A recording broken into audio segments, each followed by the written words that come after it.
அங்கே அதுலேயும் ஒரு மாடு உண்டு, ஒரு கண்டு குட்டி கொண்டு பாருங்க. அது வந்து சிவரில் ஏறி அந்த 2 காலையும் போட்டு நிற்குது. அது இயற்கைன்னு இல்லை.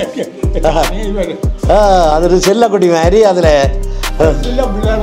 செல்ல உள்ள மாதிரி இருக்கிறேன். என்ன தயங்குகின்றாய் எந்தன் குழந்தாய், ஏந்தி தயங்குகின்றாய். வயதுக்கேற்ற இதுகளெல்லாம் கடந்துதான் வந்திருக்கிறோம். சண்டைகள், சச்சரவுகள், வழக்குகள், போடுகள் எல்லாம் தாண்டி தான் வந்திருக்கிறீங்க. வந்தால் விடாங்கள் வலிய போவாங்க, வந்தா விடாங்கள் வலியா போவாங்க. உண்மையான இடம் இதுதான். இதை பாருங்க, எங்கிட்ட பழங்கால தொட்டில் ஒன்று இருக்குன்னு. அண்ணா கிராமம் ஒரு வீரம் சிறந்த கிராமம். வீரம் தெரிந்தது மாத்திரமில்லை, விவேகம் தெரிந்தது கிராமம். விவேகம் தெரிந்த கிராமம். எங்கட இந்த கிராமம்னு சொன்னால் ஒரு 300-350 குடிதான் இருக்குது. ஒரு குறுகிய சின்ன கிராமம். அண்ணா கிராமம் ஒரு வீரம் சிறந்த கிராமம். வீரம் தெரிந்தது மாத்திரமில்லை, விவேகம் தெரிந்தது கிராமம். விவேகம் தெரிந்த கிராமம். எங்கட இந்த கிராமம்னு சொன்னால் ஒரு 300-350 குடிதான் இருக்குது. ஒரு குறுகிய சின்ன கிராமம். நான் இந்த மண் ஓடி திரிஞ்ச மண், பண்ணாகம் நாடகங்கள் நடித்த மண். உங்களோட அண்ணா கலைமன்றத்தில் நான் நிறைய நாடகங்கள் நடித்தேன். ஆனால் எங்கண்ட எல்லாற்ற மனசுலையும் நீங்கள் நிறைஞ்சிருக்கிறீங்க. அதாவது வந்து இன்றைக்கு இந்த நாடு, இந்த ஊரல் எல்லாம் செழிப்பாக இருக்குன்னு சொன்னால் அதுக்கு நீங்கள் தான் காரணம். வணக்கம் அன்பான உறவுகளே, நான் உங்களோட தமிழ் கிழவன். என்று சொன்னால் நேற்று வந்துடுறான் நினைக்கிறேன். உங்களுக்கு பண்ணாகம் பற்றிய ஒரு சின்ன காணொலிக்கே 40 நிமிஷம் நல்ல வடிவாக பொறுமையாக இதாக இருந்து பார்த்துருப்பீர்கள். இன்றைக்கும் அந்த பண்ணாகத்தை பற்றி தான். அந்த பண்ணாகத்துக்குள்ள என்னென்னு சொன்னால் எல்லோரும் சும்மா இருக்கிறீங்களோ, நானும் சும்மா இருக்கேன். பண்ணாகத்தில் இந்த வாழ்வில் முதியவர்கள், அனுபவத்தில் முதியவர்கள், கல்வியில் முதியவர்கள் என்று கூட சொல்லலாம். மற்றது இங்கே இந்த மக்களின் மேம்பாட்டுக்காக உழைத்தவர்கள், அவர்களை முன்னுக்கு கொண்டு வந்து விட்டவர்கள் என்று கூட சொல்லலாம். அவர்கள் பற்றிய சிறந்த ஒரு 3 பேரை நான் கண்டிருக்கிறேன். மிகவும் வயதானவர்கள், மிகவும் சுறுசுறுப்பானவர்கள். அவர்களை பற்றிய காணொளி தான் இந்த காணொளி. நீங்கள் இதை தட்டி கழிக்காமல், ஓட விடாமல் அப்படியே தொடர்ச்சியாக பாருங்கள். நிறைய நிகழ்வுகள் அவர்களை பற்றி சொல்லியிருக்கிறேன். மற்ற இங்கே பாருங்கள், பண்ணாகம் மானியம் பண்டிதர் ஆறுமுகம் அவர்களால் 2002ஆம் ஆண்டு வெளியிடப்பட்ட புத்தகம். இதில் வந்து 2001 ஆகஸ்டில் வெளியிடப்பட்ட புத்தகம். இந்த புத்தகம் வந்து இந்த புத்தகத்தில் பண்ணாகத்தை பற்றிய சகல விடயங்களையும், கல்விமான்கள், கலை, அவர்களுடைய தொழில், அவர்களுடைய உழைப்பு, அவர்களுடைய முற்போக்கு, அவர்களுடைய பட்டங்கள், பதவிகள், இதுகள் எல்லாம் இதில் வெளிப்படையாக சொல்லியிருக்கிறார் பண்டிதர், அவர் காலஞ்சென்ற பண்டிதர் அப்பாப்பிள்ளை ஆறுமுகம் அவர்கள். இதை வெளியிட்டவர்கள் வந்து விவேகானந்தன், சிவானந்தன் அவர்கள். இந்த புத்தகங்கள் கிடைச்சா நல்லா இருக்கும். பண்ணாத்தில் இருக்கிற ஒவ்வொரு தட்ட கைகளையும் இருக்க வேண்டிய புத்தகங்கள் ஆனபடியால் இந்த புத்தகத்தை வச்சு கொண்டு தான் நான் இந்த பண்ணாகத்தை பற்றிய விவரங்களை வெளியிட்ட நான். இன்னும் உங்களுடைய ஆதரவுகளுக்கு நன்றி கூறிக்கொண்டு, இன்னும் அடுத்த காணொலியில் வேறு பலரே நான் செவி காணுகிறேன். அதற்கும் உங்களுடைய ஆதரவை வேண்டியிருக்கிறேன். பாருங்க, காணொலிக்குள்ளே போவோம்.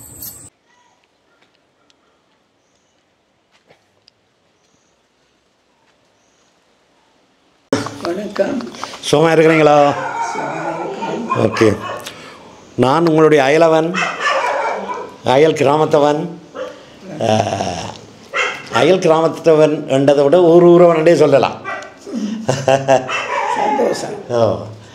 நான் உங்களை பற்றி நிறைய கேள்விப்பட்டிருக்கிறேன்.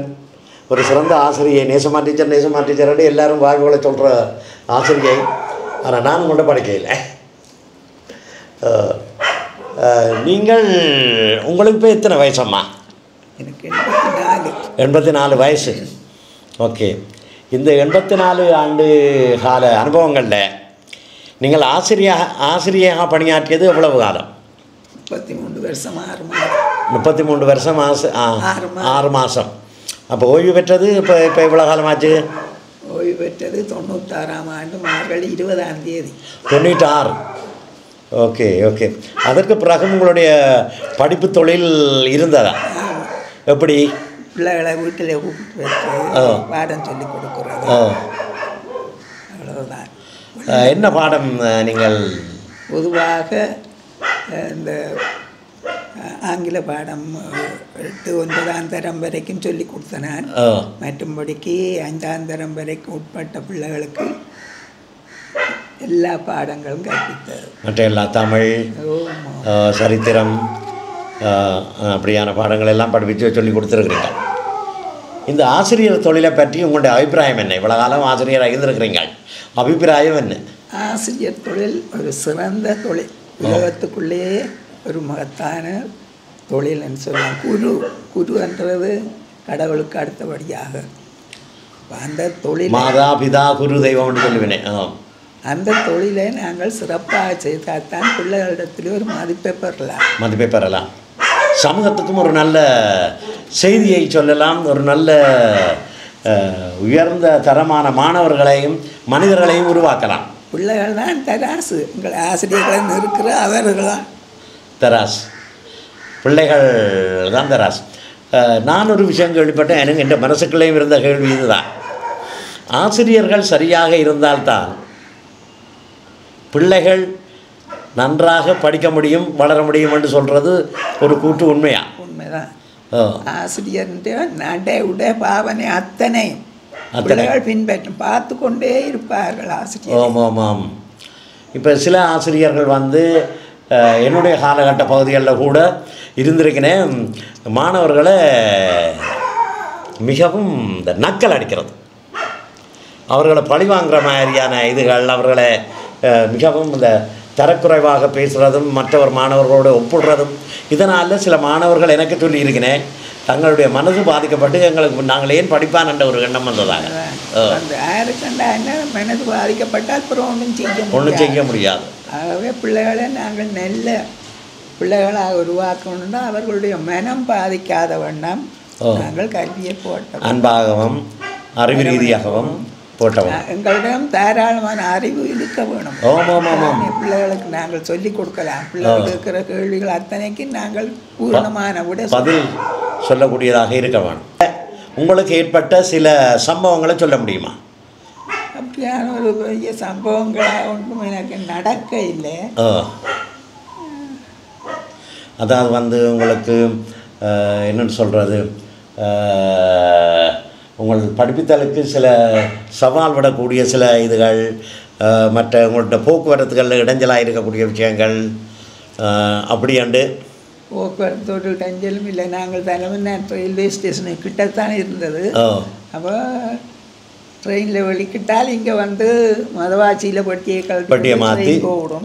அடுத்தது கொழும்புல இருந்து வர மெயில் ட்ரெயின் எங்கள் குழுவி கொண்டு யாழ்ப்பாணத்தில் செய்து ஒரு பிரச்சனையும் இல்லை. உங்களுக்கு போக்குவரத்துக்கு வசதிகள் செய்து தரப்பட்டதா? அந்த நேரங்களில் போக்குவரத்து இலவசமாக ரயில்வே வாரண்டி இருந்தது. வாரண்டி இருக்கும். அது 3 பேர் தானே போய் வரலாம்? நாங்கள் 3 பேர். பிறகு பஸ்ஸில் போய் வந்தோங்க. பஸ்ஸில் போய் வந்தீங்க. பஸ்ஸில் போய் வர கிட்டதாக இருக்கும் நினைக்கிறேன். அது கஷ்டம், ஒரு கஷ்டமாக தான். சங்குப்பட்டி பாலம் இல்லையல்லோ. அதால் நாங்கள் மன்னார்லேருந்து வரும்போது அந்த வள்ளத்தில் ஏறித்தான் இந்தியாவில் வரணும். ஒரு கஷ்டம். அது அந்த பஸ்ஸை விட்டால் போச்சு. அநேகமாக 3 பஸ் மாறவணும் நினைக்கிறேன். 2 பஸ். Sir 2 bus. என்ன எனக்கும் அந்த அனுபவங்கள் இருந்தது. நான் முழங்காவில் இருந்த இடத்துல அப்போ அந்த நேரத்தில் சங்குப்பட்டி பாலம் இல்லை. அது எங்களுக்கு பெரிய சவாலாக இருந்தது. எங்களுடைய மரக்கறிகள் இதில் சந்தைப்படுத்துறதுக்கு, ஏற்றி இறக்குறது, வள்ளத்துக்குள்ளே இறக்கி தண்டுகிறதுக்கு அது கொஞ்சம் கஷ்டமான ஒரு பிரயாணமாக தான் இருந்தது. நீங்கள் பண்ணாகமா சுழிகிறமா? பண்ணாகம் இந்த ஒரு எல்லை தான் அதை பிரிக்குதுன்னு. சுழிகிறத பிரிக்கிறதும் கொண்ட வீட்டு எல்லை தான், அந்த எல்லை தான் பிரிக்கிறது. ஓகே. அப்போ அம்மா சொல்லிவிடும். ஓகே. அப்போ அந்த காலத்தில் எல்லாம் பறந்துபட்டு கலந்து தான் இருந்தவர்கள் மக்கள். இப்போவும் அப்படி தான் இருக்கிறேன், இல்லைன்னு சொல்கிறதுக்கு இல்லை. கீழ்பட்ட அளவில் இந்த பண்ணாகம் என்ற கிராமத்தை பற்றி ஒரு சின்ன காணொலி எடுத்துக்கொண்டு வர்றேன். என்னை பொறுத்தவரையில் பண்ணானது சிறு காணொலி. இப்போ நிறைய கல்விமான்களையும் கலைஞர்களையும் சந்தித்து கொண்டு வர்ற நேரத்தில் உங்களுடைய ஞாபகம் எங்களுக்கு வந்தது. நீங்கள் ஒரு முதிய ஆசிரியர். இந்த பண்ணாகத்தை பற்றிய நிறைய வாழ்ந்து கொண்டிருக்கிற மக்களில் மிகவும் முதியவர் என்று சொல்லலாம். அப்படியான ரெண்டு ஒருத்தர் இருக்கிறேன், இல்லையானு சொல்ல இல்லை. அறிவாலும் அன்பாலும் அனுபவங்களாலும் முதிர்ந்தவர்கள். அப்படின்னு சொல்லி இந்த பண்ணாகத்தை பற்றி ஏதாவது சொல்ல முடியுமா? பண்ணாகத்து மக்கள் மிகவும் பண்புடைய மக்கள் என்றால் நான் சொல்லுவேன். ஏனென்றால் அவர் மற்ற அப்புறம் கண்டால் வாருங்கோ இருங்கோன்னு சொல்லி அவர்களுக்கு என்ன தேவையோ அதெல்லாம் செய்தாங்க. இரவு நேரத்திலே ஒரு தண்ணி வந்தால் என்ன இந்த போட்டிகள் இந்த அவர்கள் அன்போடு அனைத்து அவர்களை அணுகி வன்முறைகளும் பாவிக்கிறதில்லை. நிறைய பண்பாடுகள் என்ற வெளிப்பாடுகளை இங்கே பாதையோரங்களில் கண்டேன். அதாவது இந்த சங்கடப்படலை, மற்ற மாடுகளுக்கு தண்ணி வைக்கிற இடம், மற்ற முதுகுரஞ்சிக்கல்லோ என்னோன்னு சொல்லி மடங்கள், அதுகளை எல்லாம் பற்றிய விவரங்களை நல்லபடியாக திரட்டி கொண்டு வந்த இடத்துல எனக்கு பண்ணா மக்களில் மிகுந்த மரியாதையும் அன்பும் ஏற்பட்டுருக்கு. மற்றது இங்கே கலையும் கல்வியும் நிறைய வளர்ந்துருக்கு. ஒவ்வொரு மன்றங்களும் வளர்ந்து கொண்டே வரும். இப்போ பெரும்பாலும் பெரிய மன்றங்களாக இருக்கிறது. பண்ணாகம் அம்பாள் கலை மன்றம், பண்ணாகம் அண்ணாகலை மன்றம் தான் என்னை வளர்த்து விட்டது. இப்போ அவர்கள் எல்லாம் முதியவர்களாகிவிட்டார்கள். அப்போ அம்பாள் கலை மன்றம் தான் வளர்ந்து. அது இளைஞர்களால் அவர்களும் இந்த நல்ல கலை வளர்ச்சியெல்லாம் வாணி விழா நடத்துகிறார்கள், பொங்கல் விழா நடத்துகிறார்கள். மற்ற திறமையாக பாஸ் பண்ண பிள்ளைகளுக்கு எல்லாம் பரிசுகள் வழங்கி இருக்கிறார்கள். நல்ல முன்னேற்றமாக இருக்கிறேன். நல்ல முன்னேற்றம். அதே மாதிரி மாதர் சங்கம் நடத்துகிறார். மற்ற இன்று வரையும் நான் பார்த்த அங்கத்தை அன்றைய சங்கங்கள் எல்லாம் இருந்து கொண்டு தான் இருக்குது. அந்த நெசவாலய சங்கம் என்று சொல்லி அந்த மேகண்டான் பள்ளிக்கூடத்து பக்கத்துலேயே ஒன்று இருக்குது. அது நாங்கள் அப்போவே இந்த பக்கத்தில் சுழிகிரமன் ஒரு கிராமம் இருக்குது, தெரியும் தானே எங்களுக்கு. தாய் நாடு தாய் அதை பற்றியும் கொஞ்சம் சொல்லுங்க. புழங்கினது குறைவு. இப்போதான் கூட புழங்குறான். இப்போதான் காணிக்கு போகிறதும் தானே. உங்களோட காணிகள் எல்லாம் அங்கே சுழிகிரத்துலாம் இருந்தது. முருகன் கோயிலுக்கிட்ட, சிவன் கோயிலுக்கிட்ட இங்காலே உண்டு. ரெண்டு வேறு என்னம்மா எனக்கு ரொம்ப சந்தோஷம் உங்களை எதாண்டது. இப்போ 2 நாள் நான் எடுத்த முயற்சி, அதில் ஒரு நாள் நேற்றைய அளவில் ஏமாற்றி போட்டேன் உங்களை. வாரம் 4 மணிக்கு சொன்னேன். நான் 4 மணிக்கு என்னுடைய நண்பர்கள் ஒரு 4-5 பேர் இப்போ 40-50 வருஷத்துக்கு முன்னாலே கண்ட நண்பர்கள் வந்த இடத்துல அவையரோட அளவலாக கொண்டிருக்கேன். நான் மறந்து போனேன். பேர் தான் ஞாபகம் வந்து எடுத்தான். அது ஒரு பெரிய தப்பு தான். அவருக்கு அடித்து சொல்லி இருக்கலாம், அது கூட எனக்கு ஞாபகம் வரையில்லை. அப்போ நேரம் என்னோட பொழுதை செலவழிச்சதுக்கு மிச்சம் நன்றி. ரொம்ப நன்றிம்மா. எனக்கும் அது சந்தோஷம். என்னென்னு சொன்னால் நான் இங்கே எல்லாம் பார்த்து கொண்டு வரைக்க இந்த ஒரு ஆசிரியை இருக்கிறார் என்று சொல்லி எல்லாரும் வாய்ப்புகளை பெற்ற ஆசிரியை. அந்த ஆசிரியை நான் காணாமல் போகிறதோ பேட்டி எடுக்காமல் போகிறதோ இந்த கிராமத்துக்கு கூட அழகில்லாமல் இருந்திருக்கோம். எனக்கும் அழகில்லாமல் இருந்திருக்கோம். அப்போ நாங்கள் அடுத்த முறை வரைக்கும் சந்திப்போம் உங்களை. ரொம்ப நன்றி. வணக்கம் ஐயா. வணக்கம்.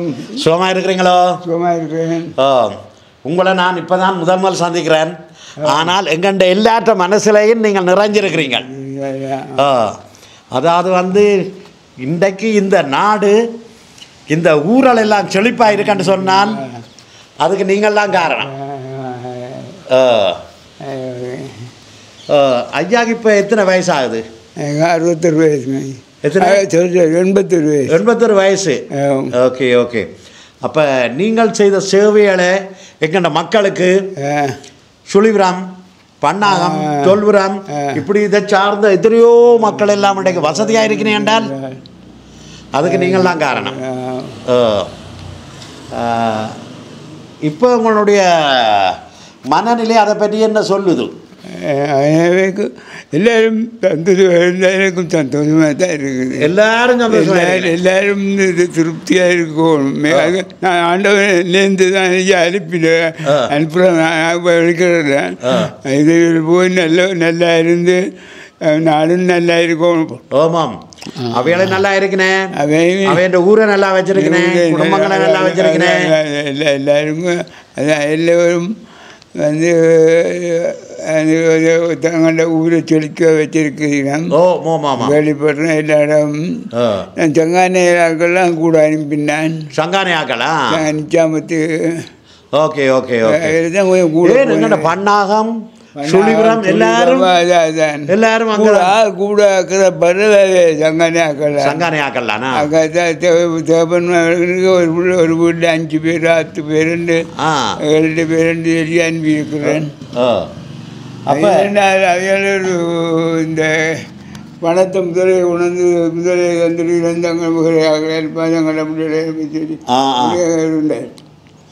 மற்றது நீங்கள் ஐயா பன்னாகத்தை பற்றி கொஞ்சம் சொல்லுங்க. நான் இப்போ பன்னாகம் ரீதியாகத்தான் பன்னாக ஊரின் வெளிப்பாடுகளையும் எங்கள்ட கல்விமான்களையும் கலை வளர்ச்சியையும் கோயில்களையும் இந்த உயர்ந்த சான்றோர்களையும் படம் காணொலி எடுத்துக்கொண்டு வர வழியில் தான் உங்களையும் எடுக்க வேண்டும் என்றது என்ற இதாக இருந்தது. அது வந்து வெளிநாட்டில் இருக்கிற வசதியாக இருக்கிறபடியால் தான் இங்கே எல்லோரும் வசதியாக இருக்கிறேன். அந்த இதுக்கு ஊன்றுகோலாக இருந்தவர் எங்கள்ட ஐயா கனகநாயகம் ஐயா தான். நாங்கள் அக்கறை கேட்டு கூப்பிட்டு அனுப்பினேன். இப்போ ஒரு சாஞ்சிருக்கு வெளிநாட்டு போனீங்கன்னா இருக்கிறாங்க. அங்கே இருக்கிற இந்த சண்மன் மெச்சான் இப்போ அவங்க பிரான்ஸ்லாம் இருக்காரு. அவரெல்லாம் சொன்னார் தான் திரும்பி வர்றதுக்கு என்ன டெலிஃபோன் பண்ண வராமல் எனக்கு. அப்போ என் வீட்டில் இருந்த நான் கொஞ்சம் வந்து போகிறீர்கள்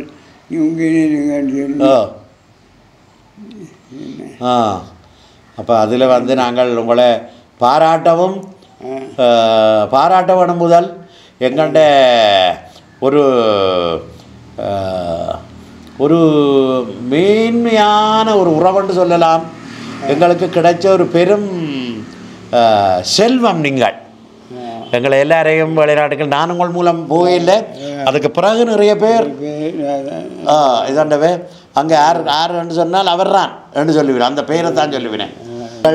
அந்த மேன் மக்களை நாங்கள் எப்பவும் பாராட்டி செய்ய வேணுமென்றது தான் என்னுடைய விருப்பமும். வேறு என்ன நான் இன்னொரு சந்தர்ப்பத்தில் வரைக்க சந்திக்கிறேன். இல்லை இல்லை இல்லை ஒன்றும் வேண்டாம். ரொம்ப நன்றி, ரொம்ப நன்றி.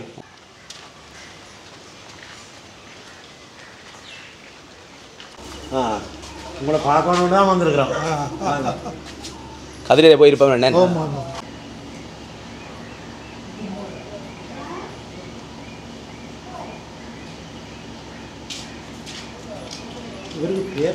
கருவல் தம்பி ஐயாவோட பேர் கருவல் தம்பி. ஓகே, இன்றைக்கு நாங்கள் உங்களை விசேடமாக இந்த பன்னாகத்தின் முதுபெரும் மகன் என்று சொல்லி காணொலி எடுக்க வந்திருக்கிறோம். நானும் உங்கள்கிட்ட விடுறான். சுழிபுரத்தில் கன்சாமி தானே யார் தெரியுமோ? ஐயோ, கன்சாமி அவர்கிட்ட மகன் பகீரதன். அவர் எங்களோட பால் சங்கத்தில் மேனேஜராக இருந்தவர். என்ன செத்து போனார். அவர் செத்து போனார். பிரான்ஸில் வந்து செத்து போனேன். Okay okay. உற்றாண்மையான ஓ, அவர் சாய்க்கு 82 வயசு. ஒரு 10 வருஷம் சங்கத்தை வளர்த்தவர். பெரிய சங்கம் அலையாட்டு இதாண்டு போட்டுது. அவர் ஜெயிச்சுனா மகன். நான் தான் மூத்த மகன். நான் இந்த மண் ஓடி திரிஞ்ச மண் பன்னாகம். நாடகங்கள் நடித்த மண். உங்களோட அண்ணா கலைமன்றத்தில் நான் நிறைய நாடகங்கள் நடித்தேன். ஐயா, நீங்கள் இந்த பன்னாகம் கிராமத்தை பற்றி கொஞ்சம் சொல்லுங்க. பன்னாகம் கிராமத்தை பற்றி எங்கட பன்னாகம் கிராமம் ஒரு வீரம் சிறந்த கிராமம். வீரம் செறிந்தது மாத்திரமில்லை, விவேகம் செறிந்தது கிராமம். விவேகம் செறிந்த கிராமம். எங்கட இந்த கிராமம்னு சொன்னால் ஒரு 300-350 குடிதான் இருக்குது. ஒரு குறுகிய சின்ன கிராமம். அது அந்த நாளையில் இருந்து ஒரு கட்டுக்கோப்பாக ஒற்றுமையாக வளர்ந்த கிராமம். வீர தீர செயல்கள் செய்த கிராமம். இதுக்கு ஆதி காலத்தில் ஒரு பேர் ஆலங்காடு. அந்த ஆலங்காடு பேர் ஏன் வந்தது? ஆலங்காடு பக்கத்தில் காளாவி காடு, அங்கால சத்திய காடு, இதுகளெல்லாம் பாரம்பரிய பெயரால் ஒரு. ஆனால் இப்படி ஒன்று சொல்லுவேன், ஆலங்காடுன்றது திருவாலங்காட்டில் இருந்து மக்கள் வந்து இங்கே குடியேறினதாக சொல்லி. இங்கே பாருங்க, இந்த வலிகாமம் மேற்கில் குறிப்பாக ஒரு ஸ்பொட்டாக எங்கட பண்ணாகம், கிழக்கு சுழிபுரம், சத்தியாடு, இந்த இவ்வளவு வட்டத்துக்கையும் ஒரு விதமான மனிதர்கள் வாழ்கிறார்கள். அவர்களில் விதமான மனிதர்களா விவகாரமான மனிதர்களா? ரெண்டும் தான். வந்தால் விடாங்கள் வலிய போவாங்க, வந்தா விடாங்கள் வலியா போவாங்க. அப்படியான கிராமம். இதை இன்னொரு வகையில் சொல்லிக்கிறேன் பாருங்க. எங்களுக்கு அதிகமான இந்த கதைகள் எல்லாம் அந்த சரித்திரங்கள், எழுத்துக்கள், இதுகள் அற்ற செவி வழி கதைகள். அது பரம்பரை எனக்கு அப்பர் சொல்லி. இந்த பன்னாகம் என்று சொல்லியிருக்க அது ஒரு சிங்கள பெயர் மாதிரியும் வருதுல்லோ. கமா அது பாருங்க, இந்த வடக்கு கிழக்கு இலங்கையில் வடக்கு கிழக்கு நடுக தென்னிலங்கையோட பகை. இது பாருங்க, இந்த ராவணன் காலத்தில் இருந்து ராமன் வட இந்தியாவிலே இருந்து இலங்கைக்கு படையெடுத்த என்ன காரணம்?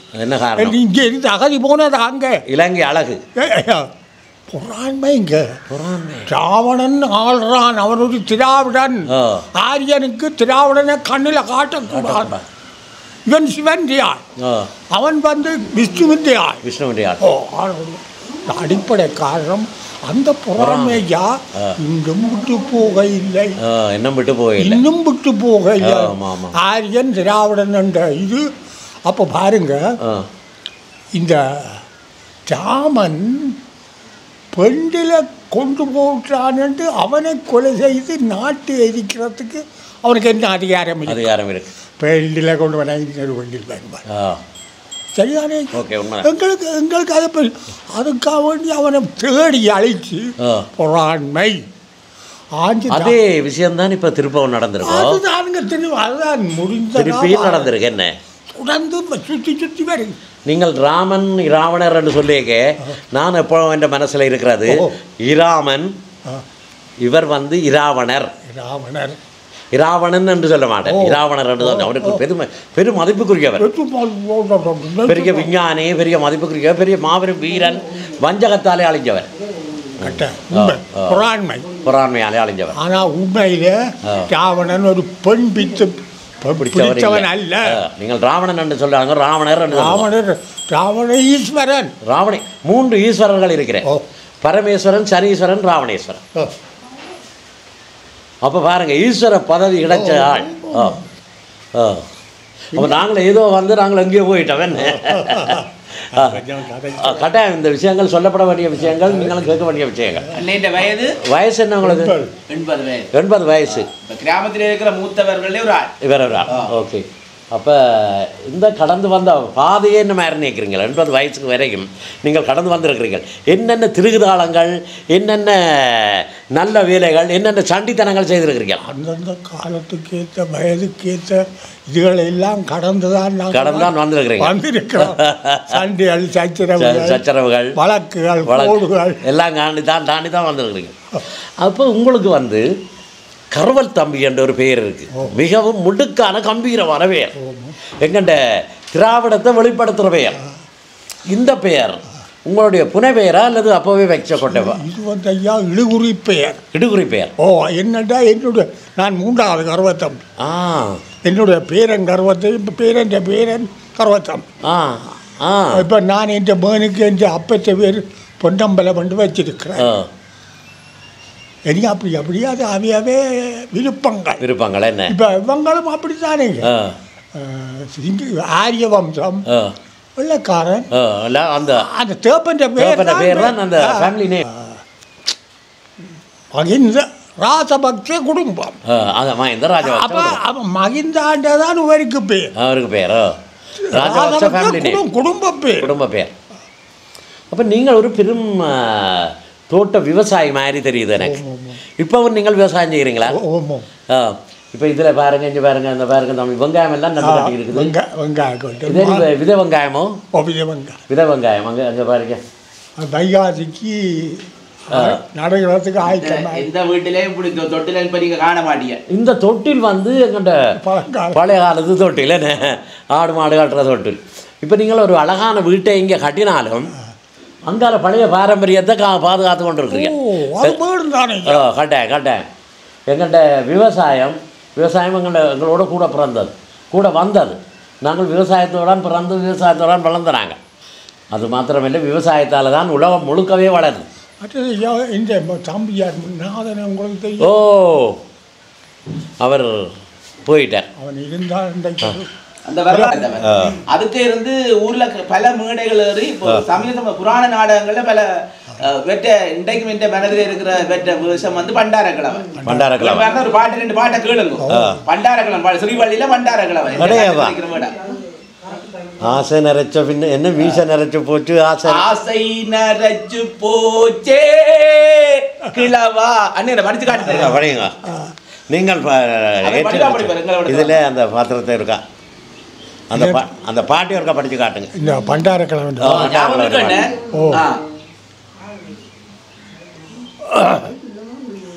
ஏந்தி தயங்குகின்றாய் எந்தன் குழந்தாய், ஏந்தி தயங்குகின்றாய் தாடி தள்ளி நிறைத்து தள்ளாடி கோல் விழித்து காடு மணி திரிந்து கஷ்டப்பட்டு காட்சி தந்தீர். அது அவுட்டில் ப்ராக்டிஸ். இப்போ 40 வரியத்துக்கு 40 வரியத்துக்கு வந்துடும். 40 இல்லாதது கூட ஆனால் இல்லைங்க, எடுத்து கொடுத்தால் நான் படிப்பீங்களா? வேறு என்ன நாடகத்தில் வேறு என்ன பாத்திரங்கள் செய்திருக்கிறீங்க பண்டாரக்கிழவனை விட? வளையல் செட்டிக்கு வந்திருக்கிறேன், நாரதருக்கு வந்திருக்கிறீங்க. ஓ, நாரதருக்கு வந்து ஒரு கலக்கு பண்டாரக்கிழவன் 3 மணத்தியால் நான் தனியை நடித்து அப்பத்தை மக்கள் பெரிய பாராட்ட பெற்றது. மற்றது கூட பொட்டிச்சாமியோட நடித்த நான் வடக்கம்பரையில் பொட்டிச்சாமி பண்டாரக்கிழவனுக்கு வந்தவர். நாங்கள் எல்லாம் பிற்பாட்டு பக்கப்பாட்டு நல்ல உதவி. வந்து முருகனை பற்றி ஒரு பாட்டு பாட போறீங்க. ஓ, எந்த முருகன்? விசவத்தன முருகன். இதை இயற்றினவர் யார்? இது புன்னாலை ஆண்டி கிருஷ்ணர். அந்த வீடகாவி. ஓ, 100 வருஷத்துக்கு முன்னம் இந்த மேடை ஏறுற பாட்டு. ஆனால் எழுத்துல இல்லை, வாய் வழி நாங்கள் பாடமாக்கி வச்சு. அதாவது வந்து அவர் சொல்ற ஆசுகவி கிருஷ்ணர். அவர் தானுங்க நாரதருக்கு வந்து எங்களை விசவத்தனையிலே. அப்போ இந்த ஸ்ரீவள்ளி நாடகத்துக்கு பேர் திணைப்புனம். அந்த நாடகத்திலே அப்புன்ற கூட்டாளி தான் அவர். அப்பவும் ஒரு 10-20 பழம்பெரும். இவர் வந்து கோயிலிருக்கா சுற்றி பார்த்துக்கிட்டு நீங்கள் சொன்ன மாதிரி ஆசுகவி தான் பாடினான். என்ன ஆனந்தமே இதன் பெருமை என்ற ஆனந்தமே எங்கள் பொன்னாகம் விசவத்தனை முருகனின் புகழ் பாட என்ன முகுவால். அந்த கோயிலை சுற்றாடல உள்ள செழிப்பான இதுகளே அவர் சொல்லியிருக்கிறார். இப்போ நானும் அதான் சொல்லிக்கொண்டு வந்தேன். அந்த சுற்றி வர உள்ள மரங்களை பற்றி இதில் நாங்கள் அவர் ஆசுகவி கிருஷ்ணரையும் நினைவு கூற வேணும். அவருடைய சிலையடைகள் எல்லாம் மிகப்பெரிய சிலையடைகள் நான் படிச்சிருக்கேன். அந்த ஆசுகவி கிருஷ்ணரை பற்றி எங்கள் தம்பினையர் ஒரு பாடியல் இருக்கிறார். யாழில் விற்பனானம் யாழ் பாடி பெற்ற கூடா நாட்டின் வரகவியான புன்னாலை கிருஷ்ணன் புகழ் பாட களீத்திலும் அவர் எட்டி பாடி இருக்கார். அவரை பற்றி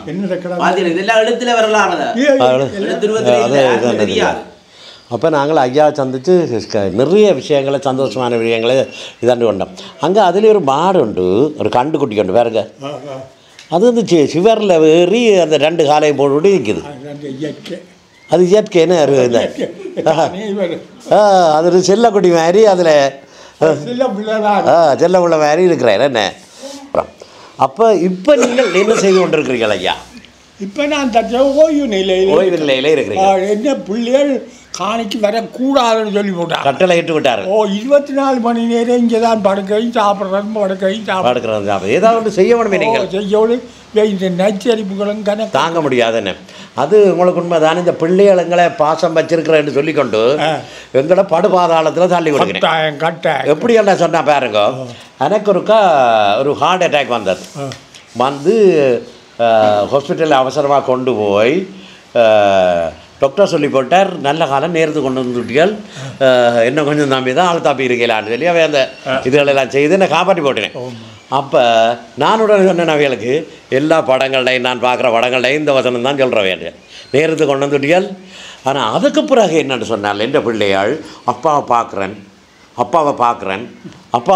சொல்லி அப்பா ஒரு வேலையும் செய்யாதேங்க, அப்பா குனியாதேங்க, அப்பா நிமிராதேங்க, ஏனையா இதை தூக்குறீர்கள் இதான்றீங்கள்னு சொல்லி என்னை அப்படியே கட்டிலோட போட்டு விட்டேன். இப்போ எனக்கு குனிஞ்சு ஒரு சாமான எடுக்க இல்லாது. நான் இன்னொரு இதில் எதிர்பார்க்குறேன், இதில் விழுந்தால் அவர் தான் எடுத்து தரதுக்கு என்ன இந்த பயிற்சி இல்லாமல். அப்போ இந்த பிள்ளைகள் எங்களுக்கு நன்மை என்று சொல்லி செய்கிறது, அது அதீத பாசத்தால் செய்கிறது. ஆனால் அந்த பாசத்தில் வெளிப்பாடு எப்படி இருக்கணும்னு சொன்னால், அப்பா சாகும் வரைக்கும் நல்ல தைரியமாக தண்டை வேலையை தான் செய்து கொண்டு இருக்க வேணும் என்று நினைச்சால் அப்பாவிட்ட வேலை சொல்லி ஏவி செவிக்கணும். அப்படி செவிச்சாத்தான் அவர் பயிற்சியோடு இன்னும் இதாக இருப்பார். அது அவங்கள்ட பிள்ளைகளுக்கும் இப்போ நான் இந்த காணொலி மூலம் சொல்லி வைக்கிறேன். கஷ்டப்படுத்தி வீலை வேணுங்க வாங்குங்காண்டு. ஐயாவும் நானும் நடந்து இந்த பழமையான இடங்கள் இருக்க பார்க்க போகிறோம். இதில் வந்து மயில் வளர்க்குறீங்களோ? கூடுவோ? அப்போ இதில் மயில் வளர்க்குறீங்க. மயில் ஆண் மயிலும் இருக்குது, பெண் மயிலும் இருக்குது, ரெண்டும் இருக்குது. இப்போ இங்கே கொஞ்சம் வந்தீங்களாண்டால் இஞ்சால் பார்த்தீங்களான்னு சொன்னால் இப்படியே ஐயா கல்லுகள் குத்தாத கவனம் எல்லாம் கரடு முரடான பாதையில் நடந்த பாதங்கள். இப்போ உண்மை விவசாயின்ற உண்மையான இடம் இதுதான். இதை பாருங்க, எங்கிட்ட பழங்கால தொட்டில் ஒன்று இருக்குன்னு, இதில் தான் நாங்கள் மாடுகள் கட்டி வைக்கல் போட்டு இதை நாங்கள் இப்போ நீங்கள் அப்படி தான் செய்கிறீங்க. மழை பெய்தால் இதான்றீங்க. இங்கே வெங்காயம் வித வெங்காயம் கட்டி வச்சுருக்கிறார். ஒரு உண்மையான விவசாயின்ற இடம் இப்படி தான் இருக்கும். அதில் கோழி வளர்ப்பு, மற்றது ஆடு வளர்ப்பு எல்லாம் உங்களோட சுய தேவைகளுக்கெல்லாம் பூர்த்தி செய்யக்கூடிய விதத்தில் செய்து கொண்டு இருக்கிறீங்கள். என்ன ரொம்ப சந்தோஷம் ஐயா உங்களை சந்தித்தது. அப்போ நாங்கள் வேறு என்ன இதோட விட வருவோம். ஐயாவை சந்தித்தது எனக்கும் ஒரு கிடைக்க முடியாத பெரிய பாக்கியம். நெடுக கேள்விப்படுறேன். நான் சின்ன வயசில் இருந்தே கருவல் தம்பி யாருன்னு பார்க்கணும்னு சொல்லி ஆசைப்படுறேன். நான் பார்த்துருக்குறேன், ஆனால் இப்படி அளவலாவி கலைச்சது கிடையாது. இப்போ இருக்கிற அந்த சந்தர்ப்பம் கிடைச்சிருக்கு. அப்போ பேருந்தா தம்பி நாங்கள் இப்போ விட வருவோம். அப்பா இருந்தால் பேச்சன வயது அவர் இருந்தால் இப்போ 93 96 வயசு இருக்கும். 96 வயசு இருக்கும். Okay okay. அப்போ சரி ஐயா, ரொம்ப சந்தோஷம். உங்களை ஆற தழுவி நான் விட வர்றேன்.